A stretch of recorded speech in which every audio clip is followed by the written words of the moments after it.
welcome to another episode from Highlands Harbour. Today we're doing a bit of a different video to what we normally film.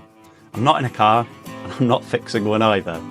Just doing kind of a quick update on what's going on at the moment and what you can expect from future episodes. So as you can see, I'm not in the normal place that I film, currently up in the spare bedroom because we've knocked down the tool shed and all car parts, all my tools, everything has gone into where I normally film. So that area is basically off limits. We're building a new tool shed because the old one was a rickety old timber thing and it was falling down. So we're going to build one concrete blocks, nice metal door, power, lights, little work unit area.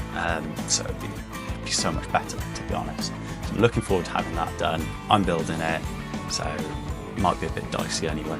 Basically, if you've watched my other videos, you'll know that the Land Rover is unfortunately up on blocks.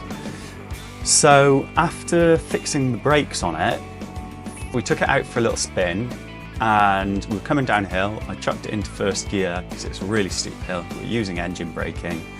Halfway down, the clutch just leaves the chap and we start careening down this hill.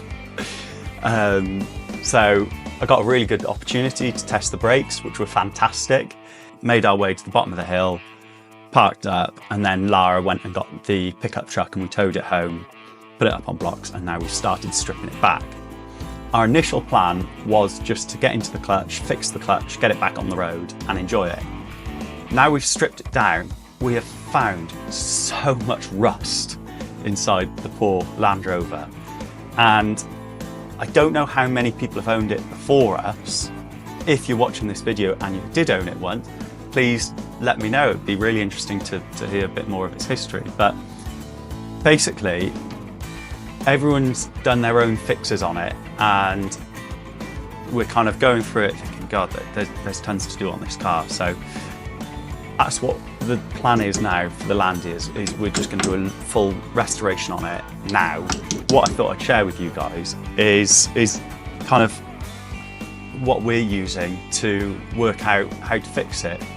So initially we've been using Land Rover Haynes manual for the Series 2, Series 2A.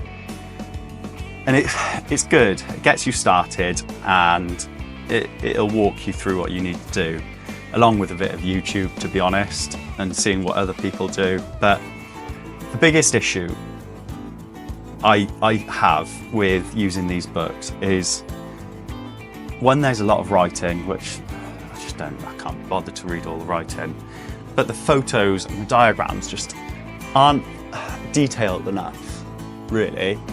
And so you're kind of left looking at it thinking, I don't have half of these bits that are on these photos. So we were working on the Land Rover the other day and a chap came up and had a little chat with us. He's one of our neighbours, good couple of doors down.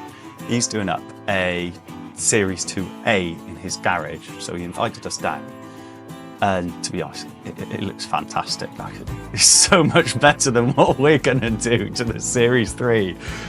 But he's a really nice bloke and he's got tons of Land Rover information. And so he's lent us a parts catalogue for the Series 3. And basically, they've got tons of information in them. And the blown up diagrams are super detailed. And all those numbers are the part numbers.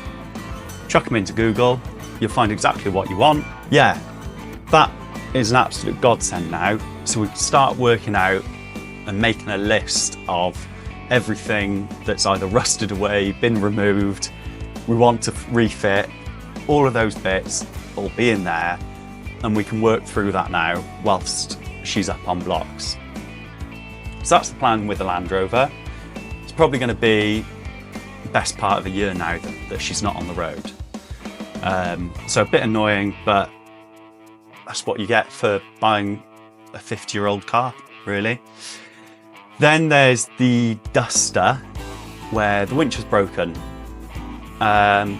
So we know the control unit gets power to it, because you can hear the solenoids switching on and off. But it doesn't seem to be getting power to the motor of the actual winch. So we don't quite know what's happened there.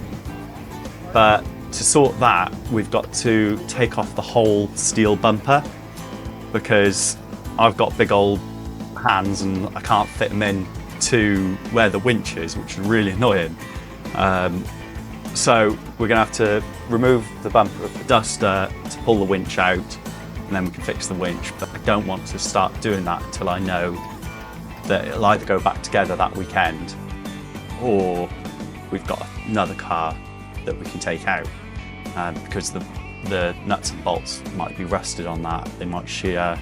It could cause us another headache. But yeah, that's the car situation.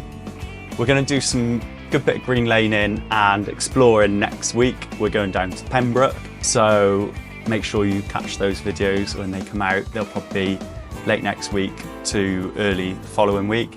And then there's going to be a whole series on fixing the Landy. That's about it for an update today. If you've owned this Land Rover in the past, if you've worked or resurrected a Land Rover of your very own, and you've got some really useful tips, please share them with us. And thanks for watching. I'll see you next time.